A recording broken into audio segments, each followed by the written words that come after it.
3.000 orang ya di sini.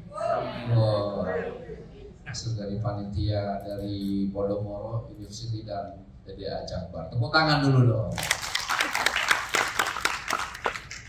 MC-nya namanya Irene ya. Iya betul ya. Tadi ada Bu Wakil Rektor dan ada. Nah saya lagi nyari wajah-wajah yang bisa saya bully ya, supaya nanti menghilangkan ketegangan gitu ya. Cari tadi dari koleksi jas saya. Ya perkenalan dulu ya Bapak Ibu. Ini judul materinya ini, wah jadi keren nih sih. Mustafa Romdoni, founder dan grup CEO kita ada MR Corp, Zenith Material Solution dan MR Land. Operatornya di sana ya. Oke, lanjut. Atau saya bisa geser-geser enggak ya? Penulis buku yang judulnya sederhana tapi dahsyat. Ada yang pernah baca buku ini? Belum ada. Waduh. 2015, 17 dan Ketua Majelis Wali Amanah, material plastik, part recycle, ada beberapa perusahaan di situ. Kemudian di perumahan dan kita juga ada manufacture, tapi ini sekarang sudah di luar grup kita ya, plastik ya. Nah, biji plastik. Ini ya foto-foto yang nemu ya, diminta panitia fotonya mana Pak ya. Jadi ini mungkin sehari-hari di rumah ada yang biasa pakai ya, kabel tuh yang merah-merah itu. Lanjut. Nah ini perusahaan itu tahun 2018, nah nggak apa-apa, tadi komputernya fontnya berubah ya, jadi agak berubah-berubah ya. Mau produksi itu untuk pintu kulkas ya, yang buka kulkas di rumah ada magnetnya ya. Nah itu waktu itu kita khusus buat Polytron ya, plastik, bahan kimia dan plastik recycle ya. End user kita nih Agung Podomoro Land ya, kita ada bahan untuk kalau di gedung-gedung baru sekarang perumahan tuh ada fasad-fasad yang kayak kayu itu ya, coklat-coklat, jendela. Nah itu kita suplai juga untuk mereka. Di Karawang ya proyek-proyeknya, dan itu rumah untuk kelasnya itu menengah agak bawah juga, jadi ekonomis karena di sana banyak pekerja di perusahaan-perusahaan di sana itu butuh rumah. Kita siapkan ya di sana. Dari UKM menuju korporasi ya. Oke, Bapak Ibu. Saya belajar dari Robert Kiyosaki ya. The Cash Flow Quadrant. Bahwasanya usaha dibagi orang mendapatkan income dibagi 4 kuadran. Ya lanjut. Lanjut. Nah, problemnya kalau usaha kecil itu seringnya kita berada di kuadran S. Ya, saya nggak mau bahas yang lain ya. Yang penting ini akan ngomongin bisnis nih. S. S itu apa? Kita punya usaha, tapi usaha itu berjalannya tergantung pada kehadiran kita dan apa yang kita kerjakan. Contoh, kalau dikasih order besar malah bingung, ya kan? Bingung ngerjainnya, ya nggak? Betul ya Pak ya? Akhirnya nggak berani ngambil Pak ya, jalankan usaha kita, sehingga ketika pengusahanya ini nggak hadir ya, ibaratnya ditinggal pergi 1 tahun, perusahaannya masih jalan, bahkan bisa berkembang. Nah itu sebenarnya yang kita mau belajar gitu. Setuju nggak kalau kayak gini? Ya ibunya saya kan orangnya senangnya umroh Pak, haji ya Bu ya. Kalau bisa umroh itu setahun 2 kali, uangnya menghasilkan uang lagi dan bisa berlipat-lipat terus. Nah, nih nanti belajar di sini ya. Kita mau belajar hari ini kuadran kanan ini ya. Bagaimana bangun bisnis yang tersistem, yang tanpa kehadiran kita bisa jalan terus. Dan kemudian kita juga berhasil sebagai investor. Cuma ini nggak terlalu kita bahas hari ini ya. Kalau orang wirausaha, pengusaha, pendapatannya nggak tentu. Bulan ini besar, bulan depan besar banget. Gitu dong harusnya, positif ya. Pengusaha di Indonesia, ya ini dari pemerintah ya. Nih, Usaha mikro di tahun 2017, 2018 nggak jauh beda. Mikro itu apa? Omset per tahun 300 juta. Asetnya sampai 50 juta aja. Itu ada 62 juta. Banyak banget, ya. Ya kan? Baru masuk usaha kecil sampai 2,5 miliar. Nanti teman-teman bisa merefleksi nih, posisi saya di mana nih? Ya, itu susah. Jadi Bapak Ibu kalau masih kecil ya bersyukur ya. Temannya banyak. Jangan frustasi ya. Temannya banyak ternyata. Gimana Pak? Frustasi Pak? Enjoy ya. Pantesan nggak gede-gede Bapak enjoy di situ. Strap ini semua masih dibiayai sendiri. Nah nanti kalau main kecil, makin tinggi namanya steady business ya, usaha kecil menengah ya. Baru leverage sudah ada sistemnya segala macam, baru korporasi, baru global corporation. Nah. Oke. Yang kedua, berani memulai. Yang ketiga, berproses dan bertumbuh. Keempat, naik kelas dan menjadi besar. Oke. Ini kita akan mulai perjalanannya. Yang pertama dari yang paling sederhana, soal pola pikir. Mungkin di Podomoro University sudah sering diajarkan ini ya. Cuman karena Bapak Ibu nggak bayar yang 2 juta sebulan, mungkin belum gitu. Jadi saya akan review sedikit di sini ya. Lanjut. Nah, ini. Jadi Bapak Ibu, ternyata 5 tahun dari sekarang kita mau menjadi seperti apa, itu tergantung pada hal-hal ini. Apa yang Bapak Ibu baca, ya, apa yang Bapak Ibu lihat, apa yang Bapak Ibu dengar, ya. Bacanya ada yang masih hobi baca koran lampu merah, ya. Udah dipijit tadi, di mana tadi yang nah ini dipijit, keasikan Bu itu sebelah itu, merem-merem malah. Mbaknya bisa dipanggil lagi nggak? Gitu kayaknya mikirnya. Gara-gara itu ya. Powerful. Shin Tai Yong ya. Sini ya, emang sini. Langsung sini materinya. Dari barisan para mantan naik dulu, nanti saya percepat materinya karena waktunya cuma 15 menit. Ya oke ya, lanjut. Selanjutnya sesudah pola pikir, berani memulai, ya selanjutnya bertumbuh dan berproses ya. Balik ya, berproses dan bertumbuh. Ini materi lama soalnya. Apa tadi? Berproses dan bertumbuh. Jadi nggak ujuk-ujuk itu langsung sukses jadi besar ya, kayak gini lah. Nah kira-kira gitu ya. Yang mungkin usahanya sekarang masih UKM, usaha kecil mungkin. Pengusaha sukses mungkin idola kita semua. Nah beliau itu mulai bisnis dari zaman di kampus. Apa yang beliau mulai? Sederhana. Apa itu? Fotokopi. Ini udah baca buku anak singkong. Malah kelamaan keasikan makan singkong dia. Nah itu fotokopi Pak, dan nggak punya mesin sendiri. Dia punya teman yang punya fotokopi, dia cari order di sekolah, di kampus, ke temennya, ke dosen, terus habis itu di fotokopi di tempat temennya. Mulainya sederhana ya, nggak ada yang tiba-tiba langsung luar biasa. Contohnya itu, ya itu tahun 81, 84 ya, trading ya. Kemudian masuk juga usaha kecil, informal kecil, 84, 87 ya, jualan mobil bekas segala macam.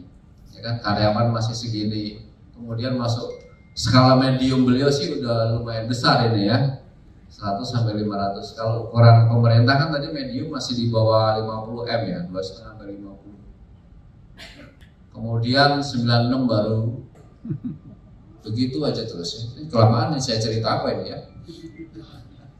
Sampai akhirnya sudah nggak karu-karuan ya kalau beliau nih tahun 2000 kesini ya. Ada Trans TV, ada Bank Mega, Carrefour dan lain-lain. Udah nggak karu-karuan. Size-nya luar biasa. Ini kalau beliau ya. Kalau saya sendiri masih ya sekuku lah, sekuku hitam. Mana beliau rajin motong kuku nggak ada hitamnya lagi tuh. Tekuni tadi dari awalnya sampah. Ya. Kemudian kita membuat perusahaan. Bidang saya sampah plastik cukup lama, dulu kerja dunia plastik dan bisnis sampah plastik lah ternyata yang konsisten, ada hasil meskipun itu nggak besar. Akhirnya putuskan dunia plastik kita tekuni. Buat perusahaan, suplai ke perusahaan. Kita dagang-dagang dulu, lama-lama ketemu orang yang bisa ngajarin apa investasi dia investor bukan ngajarin. Dia masuk dana, kita yang kelola untuk bangun pabrik. Kita kelola bersama juga. Nah, untuk naik kelas dan jadi besar Bapak Ibu, kita mencontek nih dari bukunya Robert Kiyosaki lagi, judulnya Segitiga BI.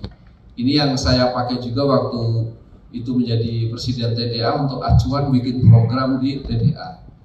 Bahwasanya ternyata untuk jadi bisnis yang konsisten bertumbuh besar, ini ada segitiga ini, ada tim, ada leadership, ada visi dan misi yang jelas. Dia menggerakkan produk, legal, sistem, komunikasi dan cash flow. Nah, ini harus nanti di checklist di usaha masing-masing. Leadershipnya gimana? Leadership itu gimana nih jualan keripik tapi bisa sukses melalui online ya, baik e-commerce misalnya Tokopedia, ya, Bukalapak, atau Instagram atau Facebook, itu namanya konten, itu isi. Cuma nggak mau saya bahas banyak-banyak, saya bahas yang penting. Lanjut, waktunya singkat. Nah, ini ada dua orang paling sukses dunia ya. Siapa itu? Bill Gates. Sebelahnya Warren Buffett. Ibu-ibu juga tahu ya. Tahunya biasanya ada orang namanya ya, pintar juga. Saya yang kurang pintar berarti. Sengaja gitu ya. Loh kok udah dilewati nih? Orang kaya ini suka kongko-kongko sama orang kaya, ibu-ibu. Apa yang dia bilang? Warren Buffett setelah ketemu Bill Gates. Bill Gates bisnisnya apa? Microsoft ya, software komputer. Kata Warren Buffett, Bill Gates ini kebetulan aja bisnisnya software komputer. Kalau Bill Gates ini jualan hamburger, dia juga akan menjadi pengusaha hamburger paling sukses di dunia. Karena apa? Bill Gates ini jago soal penjualan. Itu Bapak Ibu pentingnya. Terus gimana caranya? Ya, saya udah, karena tadi ke kampus kan, saya pakai buku yang canggih-canggih nih buat referensi. Katanya ini ibu-ibunya yang santai aja Pak, ngapain susah? Tenang Pak. Konsepnya simple. Kalau udah ada pesaing kita hilangkan, kita kurangi apa yang ada di pesaing dan kita tambahkan dan kita ciptakan yang belum ada di pesaing. Apa tadi? HKTC ya. Hilangkan, kurangi, tambahkan, ciptakan. Gimana Pak realisanya? Lanjut. Contoh ya. Ini ada orang jualan gelas Bapak Ibu. Sebelah kiri gelas air minum air putih ya. Sebelah kanan gelas, wah Bapak tahu persis nih. Dari wajahnya kayaknya kok isinya ibu-ibu ya, berpengalaman ya. Tapi gajinya kan mahal. Waktu masuk ini lulusan SMA masih murah. Tapi ada satu yang sama lain benar-benar ditingkatkan. Naik pesawat itu harus cepat dan selamat. Supaya selamat apa? Pesawatnya baru. Ingat gak dulu setiap bulan pesawat baru datang. Ya kan? Itu yang dilakukan. Garuda juga sukses, story-nya beda. Ini tambahan nih 4 menit. Nggak dapat bonus kita 4 menit. Lanjut. Ini odol nih Bapak Ibu. Ini di buku itu nggak ada, saya yang ini buat sendiri. Zaman dulu odol terkenal merek Pep. Kemudian muncul satu odol. Ceritanya apa odol itu? Namanya untuk apa Ibu ingat ceritanya? Gigi sensitif. Gigi sensitif itu gimana? Makan anget ngilu, makan dingin ngilu, di depan rumah diangin-angin ngilu juga. Apalagi musim hujan gini ya. Itu gigi sensitif namanya. Akhirnya Sensodyne membuat odol dengan cerita untuk gigi sensitif. Harganya jauh lebih mahal. Sukses apa enggak Bapak Ibu? Sukses. Ya, itu namanya story ya. Ada ceruk market, dibuat produk, dibuat story-nya. Lanjut lagi, waktunya soalnya mepet, saya singkat-singkat ya. Kopi zaman dulu taunya kopi warna hitam. Terus muncul kopi warna white coffee. Apa nih ceritanya kopi white coffee? Ibu apal banget sih, keren Ibu ini ya. Minum kopi ini nggak bikin asam lambung. Kan banyak orang minum kopi nggak kuat nih. Akhirnya ceritanya gitu. Padahal katanya ya ini mungkin banyak krimernya, nggak tahu. Oke, akhirnya sukses apa enggak? Sukses. Nah itu namanya bikin produk yang berbeda, punya story sendiri. Itu gunanya kita jadi pengusaha kalau mau sukses. Jangan cuma ikut-ikutan kayak yang lain ini, yang lain itu ikut saya. Ya Bu, catering Ibu apa ceritanya Bu? Makan kenyang, sama Bu, yang lain enak sama. Apalagi Bu? Bingung. Nah, nanti di rumah mulai pikir ya, ceritanya apa sih produk saya, layanan saya. Itu kalau mau sukses, cari. Contoh lain. Lanjut. Nah, ini saya nih. Ini saya kalau ngomong saya lakukan juga ya, bukan hanya ngomong. Ini kompetitor saya, perusahaannya gede. Zaman itu ya. Ini pabriknya beneran. Dia tulis apa? The largest. The largest artinya apa? Yang paling besar. Saya pemain baru. Perusahaannya kecil. Fotonya aja cuma foto gambar gitu ya. Saya tulisnya apa? The expert. Jadi kalau ada customer tanya, Bapak kalau mau nyari yang terbesar silahkan ke sana. Tapi kalau mau the expert kan artinya ahli. Kalau mau nyari ahli silahkan ke kami. Kira-kira orang lebih senang mana? Ahli. Itu namanya story. Tapi ini ada turunannya Bapak Ibu. Kita mengungkapkan ini ada turunannya. Namanya supaya otentik. Kalau kita cerita apa-apa benar seperti itu. Cerita ahli, contohnya apa? Oh, insinyur kami ini banyak nih berpengalaman dari kampus-kampus ternama, misalnya. Kita bisa membuat produk yang komputer kita nggak bisa buat, contohnya. Tapi itu ada caranya, gitu. Ada caranya supaya biayanya juga nggak tinggi. Nah itu contohnya. Itu story kayak gitu. Ya, lanjut. Udah lagi. Nah, koran. Zaman dulu koran saling terkenal namanya mereknya Kompas, tahun 60-an something gitu ya. Kemudian ada koran baru Bapak Ibu, namanya Kota ini ya. Ini kayak gitu, isinya vulgar-vulgar yang tadi. Nenek-nenek diituin. Ini yang ketawa rajin baca ini. Apalagi yang rubrik, nah ini dia.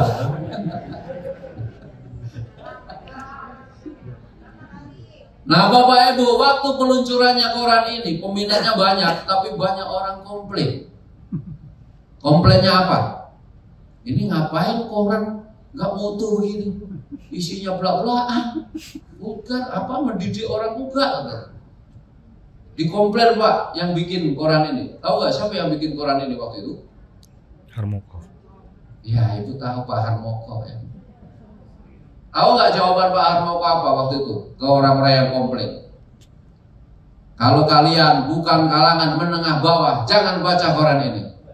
Oh, jadi ketahuan ya, yang baca nah ini dia itu menengah bawah Pak. Yang muncul tiruannya kan, lampu merah, warta kota dan lain-lain. Time out, udah selesai berarti. Udah lanjut, apalagi Pak? Satu ya. Semua cerita Bapak Ibu yang saya sampaikan tadi, membuat produk, membuat story itu harus otentik. Jangan sampai kita ngomong A, cerita A, pas orang pakai produk layanan kita ternyata B atau C. Ini contoh realnya, tolong di play ya, sebelum saya tutup nih. Play videonya. cerita yang otentik.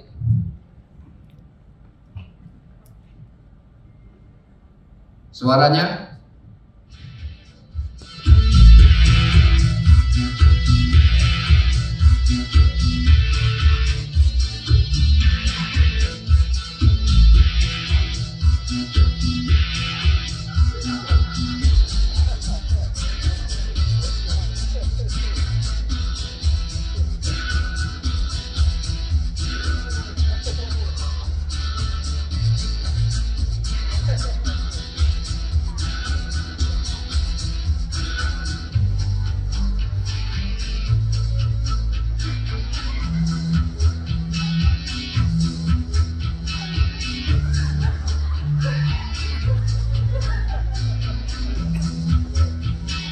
Oke.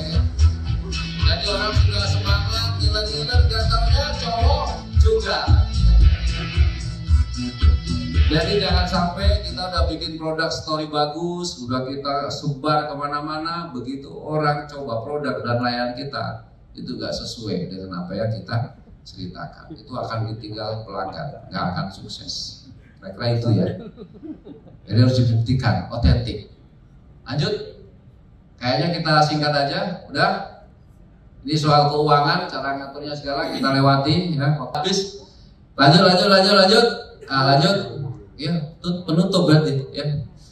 Lanjut. Kelamaan ya. Jadi kelamaan istirahat tadi soalnya. Salah dengan benar kita tadi ada ya. Segitiga BI, tim, visi, misi, leadership, kemudian produk secara legal juga jangan jualan yang palsu atau kekayaan intelektualnya nggak dilindungi, mereknya segala macam. Kemudian juga komunikasi dan keuangan itu ya, market cap-nya 3,1 billion ya, itu 45 triliun, tapi nilai duitnya jauh besar. Dia top Forbes nomor 100.200. Kemudian ada ini SCG ya, ini dari Thailand. Kemudian ada Mitsubishi dari Jepang, ya kan? Kalau perusahaan kita kelola dengan bagus, kita besarkan tadi mengikuti rencana yang kita siapkan sesuai visi kita, nanti pada satu titik akan ada investor besar yang ingin masuk dan seterusnya. Ya. Ada kekurangan. Assalamualaikum warahmatullahi wabarakatuh. Saya dari bukukitta.com, toko buku online. Yang mau saya tanyakan adalah tadi sangat menginspirasi ya ceritanya. Jadi kalau mungkin oleh saya sendiri, UMKM sendirian, lalu bertumbuh menjadi korporasi besar, berarti kita harus kerjasama gitu, harus punya partner, kerjasama dengan orang lain gitu. Yang mau saya tanyakan mungkin ada tips dari Bapak, bagaimana sih kita mencari partner yang cocok dan partner yang bagus supaya kita bisa sukses? Ya, makasih. Terima kasih. Bagus sekali pertanyaannya. Ini memang yang klasik ya, banyak dihadapi oleh teman-teman pengusaha. Nah, sebenarnya banyak kesalahan ya. Misalnya gini, partnership karena ini udah teman lama, udah kenal baik. Teman lama itu seringkali, oh ini teman sejak SMP Pak, soulmate, ada kayak gitu. Teman kuliah ya, udah lama kenal, tetangga atau saudara, itu yang seringkali jadiin pertimbangan misalnya. Padahal mencari partner itu yang paling ideal. Benar, memang mungkin karakter tadi ya, kalau kenal lama kita udah tahu ini orang baik, orang benar, itu juga wajib ya. Itu orang amanah itu udah wajib gitu ya, nomor satu ya. Ya kita kadang-kadang juga nggak tahu gitu. Kalau di jalan baru ketemu, awalnya jujur, katanya kita kena tipu juga nih. Gitu. Jujur, orangnya bisa dipercaya, itu nomor satu. Nah yang nomor dua itu biasanya adalah fungsinya harus saling melengkapi Pak. Nah ini kebanyakan orang yang terlupa. Melengkapi itu apa? Tadi kan kita cerita, untuk membangun bisnis menjadi besar, itu tadi ada beragam fungsi kan. Ada soal produk. Nih, produk artinya apa? Ini dari partner kita harus ada yang jago dan senang. Memang ada orang yang passionnya itu bikin produk, bikin kue yang enak. Saya bisa jadi chef Pak, bikin ramuan masakan yang enak. Itu dari sisi produk, berarti dia penguasanya. Kita taruh dia ahli. Ya. Kemudian yang kedua, soal komunikasi dan pemasaran, itu biasanya memang berbeda orangnya. Nah itu, kita mau ngambil posisi mana misalnya? Yang ketiga apa? Keuangan. Ngurusin duit. Ya kan? Yang orang jago jualan, biasanya pasti nggak jago ngurus duit sama ngurus produk. Gitu. Memang dia ngerti, tapi dia nggak jago biasanya. Biasanya gitu, yang benar ya. Jadi saling melengkapi di situ. Ya kan? Karena apa? Ngurusi sales dan marketing kan butuh orang yang akhirnya luas, ya kan? Banyak ide, sering kesana kemari, ya, cari inspirasi. Nah itu sebenarnya berbeda. Terus kalau ngurusi uang, dicek lagi. Ini di antara kita ada nggak yang seneng nih mendetailin kayak gini nih? Kalau nggak seneng berarti harus tim baru dimasukkan. Itu bisa jadi karyawan gitu Pak, sebagai karyawan ya. Nggak semua harus jadi partner. Kalau orang sudah saling melengkapi kayak gini, itu biasanya ya akan jangka panjang ya, akan jalan terus. Jujurnya udah oke, chemistry oke, dan saling melengkapi secara fungsi di perusahaan. Kalau enggak biasanya iri-irian. Kok saya semua yang kerja nih katanya. Wah dia enak-enak nih. Tapi ini udah teman lama sih, teman baik sih. Sebenarnya kayak gitu-gitu. Itu yang bikin gak maju. Anggit Purnomo dari Jakarta Utara. Saya dari APPSI, Asosiasi Peternak Pengembung Sapi DKI. Jakarta, Banten, Jawa Barat. Kita nggak lepas dari modal ya. Tentu gimana caranya kita bisa menarik investor untuk bisa invest ke usaha kami. Kemudian tips-tipsnya, karena ada pengalaman investor itu menganggap apa yang diinvestkan itu jadi hutang Pak. Ketika usaha itu kolaps atau usaha itu tidak sesuai diinginkan, itu mereka meminta kembali apa yang sudah diinvestasikan, sedangkan sudah berjalan. Dibuktikan ya, makanya investor harusnya percaya saya. Jadi itu case yang sering terjadi, Oleh karena itu sebaiknya kawan klausul soal kegagalan. Ini yang teman-teman suka lupa. Ya. Dan itu harus ini Mas, risk and rewardnya harus disesuaikan. Memang kan ada orang yang invest di kita kadang tujuannya cuman daripada saya deposito di bank misalnya. Kalau itu kan memang dia nggak siap menanggung resiko. Ya kan, yang penting ada hasilnya yang melebihi deposito, yaitu di klausulnya kasih tanggung jawab, whatever happen, uang ini akan saya kembalikan. Dan sebelum kita mengambil uang investor, kita udah punya istilahnya backup atau underlaying. Once ini gagal, ini uang ini saya kembalikan dari mana nantinya? Apakah saya harus jual mobil? Apakah saya harus jual rumah? Kalau nggak punya itu ya jangan dipaksain. Rasa beberapa kali berusaha gitu ya, dari A, B, C gitu ya, kok gagal gitu ya, ada yang salah di mana seperti itu. Sampai kita benar-benar merasa bahwa disitulah rezeki kita. Kita lakukan itu diberi kemudahan. Jadi sebenarnya usaha kita coba-coba, tapi ada dua hal nih yang menurut saya nih pengalaman ya, ini bukan hukum kayak fisika ya. Yang pertama adalah kita sendiri sebagai yang menjalankan itu merasa menikmati itu usaha. Banyak orang tuh kayaknya stres banget, kayak memaksakan diri. Mungkin 5-7 tahun ya. Kalau kita di bidang yang sama terus, misal kuliner, fokus aja kuliner Bu. Kulinernya juga jangan berubah-berubah, ntar makanan kering, ntar makanan basah, ntar juga bingung lagi. Tapi kalau di bidang itu, akhirnya apa? Kita itu menjadi ahli. Kita tahu nih masalahnya apa, kita tahu siklusnya ini lakunya apa, ininya apa. Lama-lama di situ kita juga akan dapat reward nantinya. Karena kita fokus di situ, akhirnya ada masa kita ini waktunya sukses kamu itu. Ibu, saham. Ini Bapak Ibu udah punya usaha semua atau baru belajar hari ini? Ada yang baru belajar? belum punya usaha. Ada juga Pak ya, ada sumber hidup. Yang penting saya happy, olahraga aja deh, yang penting sepedaan ya. Itu badan kecil, kalau kamu berenang aja kayak kecebong, berarti kamu kampret dong, kayak gitu ya. Itu teman-temannya zaman dulu. Tapi Soichiro Honda itu senang, dia itu lihat mesin itu senang. Kemudian dia lihat pahlawan dia dari buku, namanya Napoleon Bonaparte. Tahu nggak siapa Napoleon Bonaparte? Itu adalah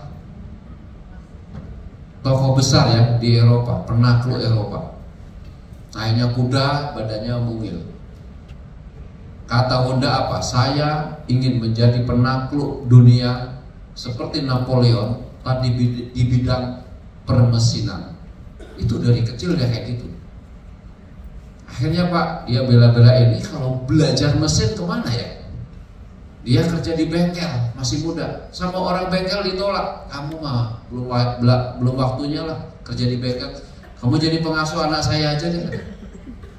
Itu dia ambil loh Bapak Ibu. Gak apa-apa, saya pengasuh anak, tapi dia curi-curi waktu belajar di bengkel. Itu yang dia lakukan. Dia kuliah nggak lulus karena apa? Dia cuma ngambil jurusan yang dia butuhkan. Urusan piston nih, saya belajar nih. Tapi sukses apa enggak? Sukses. Bilang nggak punya modal, ya nggak? Suruh usaha nggak punya modal Pak. Modalnya ternyata ini, bukan modal duit ternyata. Ya nggak Pak? Betul kan? Karena Bapak ini PNS ya. Ini modalnya pasti nggak gede, ya Pak ya. Bukan, yang terpenting adalah kemana Bapak Ibu hendak menuju. Ya, waktu itu saya kerja, lulus kuliah kerja, pindah-pindah perusahaan, kok sama ini ujung-ujungnya 7P tadi ya. Pagi-pagi, pulang petang, penghasilan pas-pas, potong pajak, potong pinjaman, patat pegel-pegel. Lebih banyak 20P ya. Pindah. Lu kok sama, saya bilang. Jadi orang yang berani punya mimpi. Diajarin kan dia kan? Belajar ngomong. Ya enggak? Saya insinyur teknik, gak biasa ngomong. Kalau orang teknik urusannya mesin, masalah tinggal dipencet, mati mesinnya. Kalau ketemu orang ngoceh lu, masa kita pencet? Makin marah orangnya.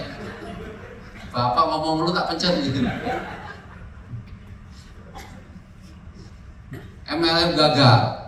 Habis itu 2 periode itu saya tinggal di rumah kakak saya. Karena MLM itu kan ibu tahu ya, nyetelnya kaset. Cuman itu yang ikut Network 21 yang Bapak tahu ya. Nyetel kaset jam 10 malam, nyetel kaset 12 malam nyetel kaset. Itu kan saya tinggal di rumah kakak. Istrinya komplain, ini adikmu bikin keributan rumah terus ini. Suruh pindah aja. Akhirnya pindah saya. Pindah di ini kontrakan ini. Ini zaman dulu ya nggak sejelek ini ya. Ini foto terkini soalnya ya waktu itu. Kontrakan 1000 pintu namanya. Saya mulai dari situ, kita launching. Kita masih melanjutin bisnis MLM. Kemudian kita juga mulai jualan ini itu. Ada jualan sendal jepit. Ya, terus jualan keranjang kelengkeng, ya nanti nggak ada contoh, ada nanti contoh-contohnya. Nah Bapak Ibu, ini yang saya lihat, yang saya bilang tadi, saya sudah 10 tahun, dulu tinggal di kamar petak ini, kalau makan di ini, si Bapak ini, mie goreng, nasi goreng. Saya balik lagi waktu itu, udah naik Pajero waktu itu, beliaunya masih sama. Ya. Ini. Tadi deh, kalau UKM ya kayak gini Bu, mau yang pas proyek ini Pak, yang ini nanti selesai, ini udah 1000, akhirnya udah tembus 1000 rumah. Jadi dari kita tinggal di kontrakan 1000 pintu, bisa membangun bisnis, membangun rumah dan menjual rumah 1000 rumah. Tepuk tangan Pak. Banyak ya ini ya 1000 ya, banyak ya. Jadi zaman MLM ini saya di kampus sudah ditolak cewek, pas MLM saya tawarin ditolak lagi ya. Wah, luar biasa ini saya. Lanjut. Nah ini tadi bebek merah warnanya. Ternyata Pak Jokowi punya ini juga nih. Di LHKPN dia ada ternyata tahun 2001 ya. Bebek merah warnanya, BMW, beli BMW beneran lah, paling enggak sekali nggak apa-apa lah. Ya, kita beli BMW X5 gitu ya. Tepuk tangan dong, tepuk tangan. Gak mahal Pak ya, 2 miliar kurang dikit. Gak kayak ini yang belinya Ferrari kayak gitu ya. Lanjut, apalagi tuh? Nah ini dia, itu saya sebut sebagai barisan para mantan ya, pernah les privat, MW, jualan keranjang kelengkeng ini. Tadi yang kamar peta tadi saya launching bisnis jualan bekas buah ini ya, keranjang kelengkeng itu tahu yang putih ya. Kita kumpulin dari toko buah, kemudian dari zaman dulu Hero, Makro. Saya taruh di kamar petak tadi. Kamarnya kecil kan, 3 kali 3 meter. Bau kan? Waktu itu. Kalau udah banyak saya kirim ke rumah teman yang sebagai gudang ya. Nanti baru kita minta pelanggan kirim truknya untuk ambil.